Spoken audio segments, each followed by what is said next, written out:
for a second Trump administration.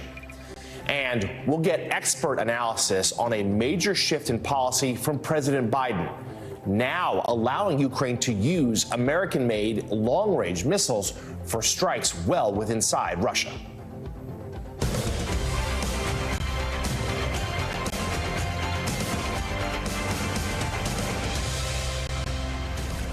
Good morning and welcome to Way Too Early on this Monday, November 18th. We hope you had a nice weekend. I'm Jonathan Lemire. Thanks for starting your day and week with us. And with just 2 months left in office, President Joe Biden has now authorized Ukraine to use U.S.-provided long-range missiles within Russia.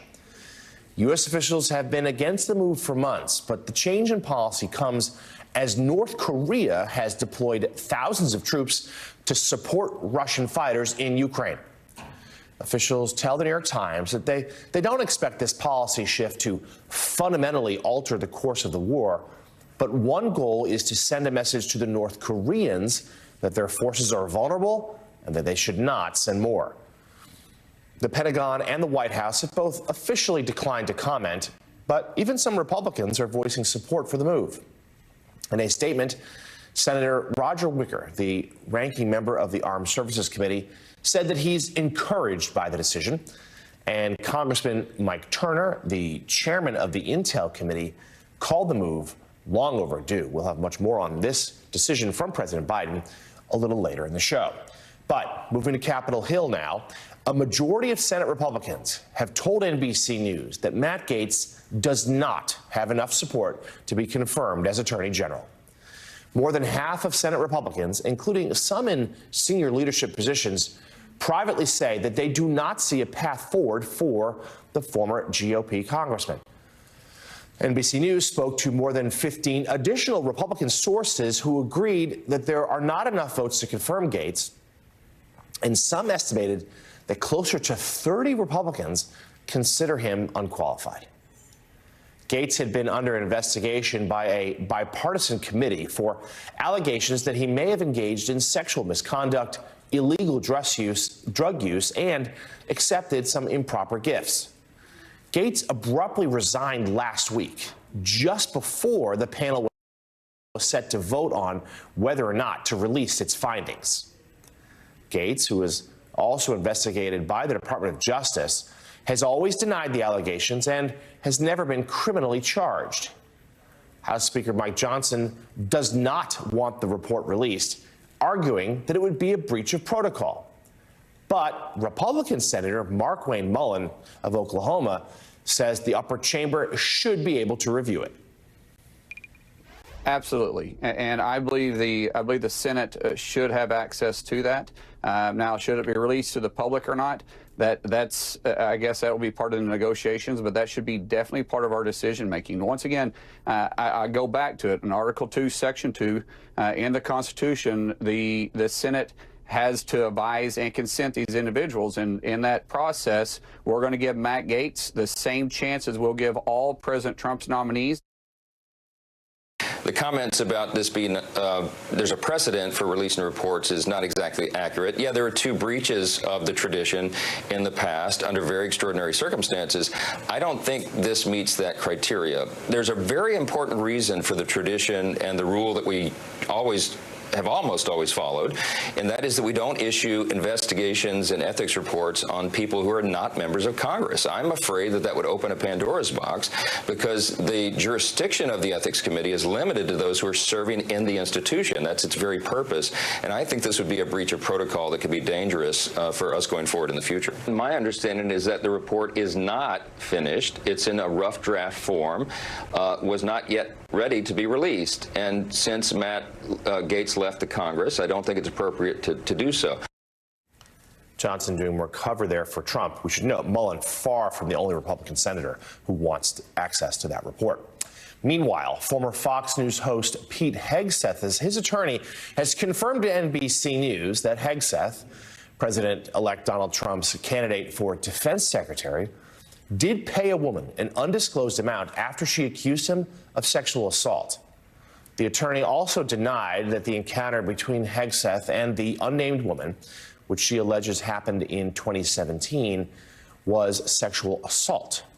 That statement coming after the Washington Post reported that a friend of Hegseth's accuser sent a 4-page memo to the Trump transition team detailing the allegations. NBC News has not independently reviewed the memo, but Hegseth's attorney confirmed that it is related to an encounter that Hegseth and the unnamed woman had in Monterey, California during a conference 7 years ago. The Post reported that the memo said the woman was at the conference with her husband and her children and, quote, didn't remember anything until she was in Hegseth's hotel room and then stumbling to find her hotel room on the night in question.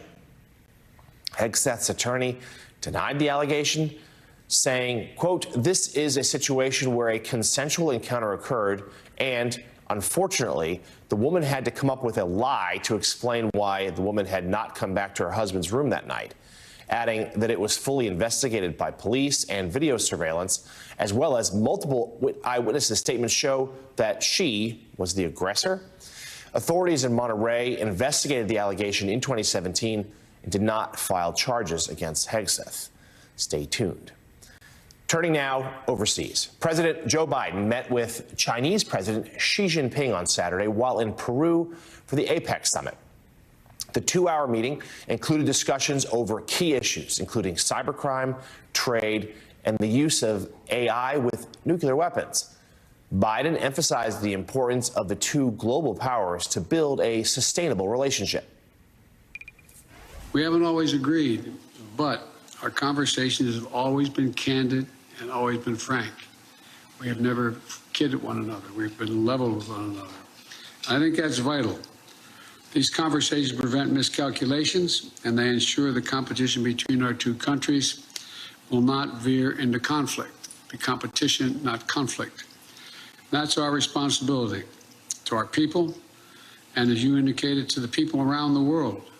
We are the most important alliance or most important relationship in the entire world. And how we get along together is going to impact the rest of the world. This is also almost certainly the last time these two men will meet. President Xi went on to say that China plans to work with President-elect Trump to maintain communication, expand cooperation, and manage differences. Biden now on to Brazil for the G20 summit. Joining us now to talk about it, White House correspondent for Reuters, Jeff Mason. Jeff, good to see you this morning.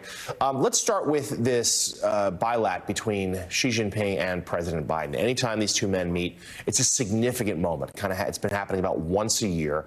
Talk to us a little bit about what the president set out to achieve, whether you think he did, and also how the shadow of Donald Trump loomed over the proceedings. Well, that last part, Jonathan, I think is the key. The fact that the successor who's coming in after Joe Biden leaves office is not Kamala Harris, but is Donald Trump, is overshadowing really his entire trip. But certainly this meeting with President Xi of China, because of the implications of what President-elect Trump now has said he will do to the U.S.-China relationship with his threat of 60% across-the-board tariffs on Chinese imports in particular. Interesting that Chinese President Xi said he would work with the Trump team, so obviously it's on his radar. And I think to your broader question, Jonathan, Biden's meeting with him is also sort of part of a valedictorian effort to sew up his own legacy and talk about the relationship that they have had so far, that they've always been frank with each other, as you were just playing in that clip, and really trying to show that he had worked to shore up that relationship during the 4 years that he was in office. Yeah, you mentioned legacy, no doubt. That's forefront of some of what the West Wing is doing right now. A big piece of President Biden's legacy, how he's managed the war in Ukraine. And now we've had this about face here, this decision to allow Ukraine to use U.S.-made weapons deep inside Russia. Talk to us a little bit about what your reporting tells us as to how they reached that call. Well, it certainly isn't about face, and the timing is interesting. It's November. We're roughly 2 months before the time when President Biden is going to be leaving office.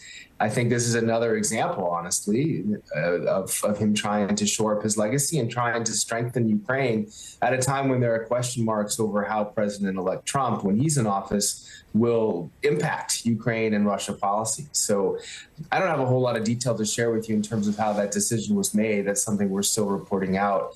But the fact that he made that decision for his cabinet, a bunch, let's just say, controversial. You know, there's been a lot of pushback to Tulsi Gabbard at DNI, Robert F. Kennedy Jr. for health secretary. But let's focus here on, in particular, Hegseth and Gates, who have some legal issues clouding both of their nominations. What's the latest? Have covered Washington for so long. What's the latest there in terms of what you're hearing about a path forward for those two men?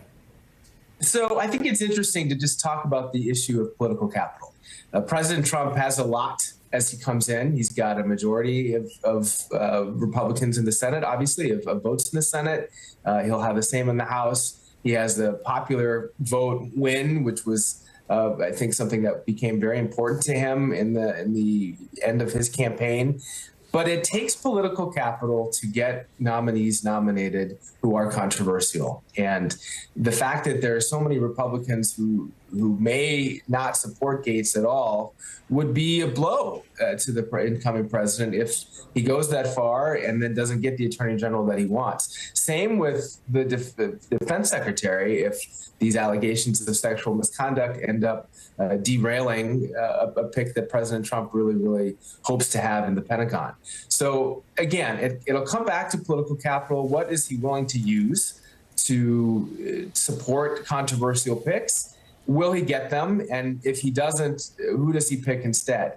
He's got some more traditional picks. Obviously, I don't think there's going to be any problem with getting a Secretary of State, Marco Rubio, supported by his own Senate colleagues. But these other ones are going to be tricky. And then it leaves President Trump, if he pursues this and then doesn't get what he wants, it could potentially leave him in a position of looking weaker than he's wanting to look, given the victory that he had. Yeah, we'll have more on these selections a little later in the show. White House correspondent for Reuters, Jeff Mason. Jeff, thank you for starting us off this morning. We really appreciate it. Next up here, we'll get to more of Trump's cabinet picks, including an oil executive to lead the U.S. Energy Department. We'll tell you what we've learned about that selection.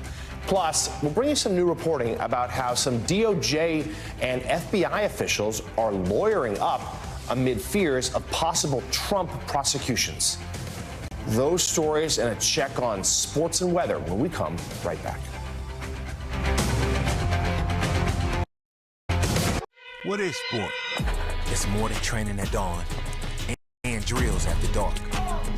It goes beyond the gym, through city streets, and on to the stage.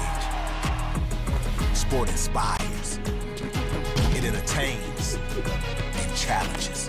So ask yourself, is this sport? Yeah, even that. Sport is everywhere, for everyone. Sport is everything.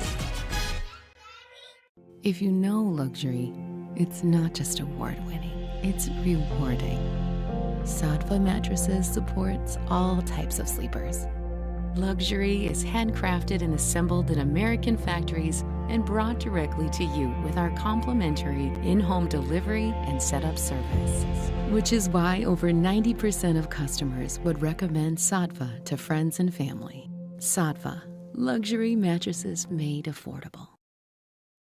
Gusto is the #1 choice for small business payroll. It's fast. It's trusted.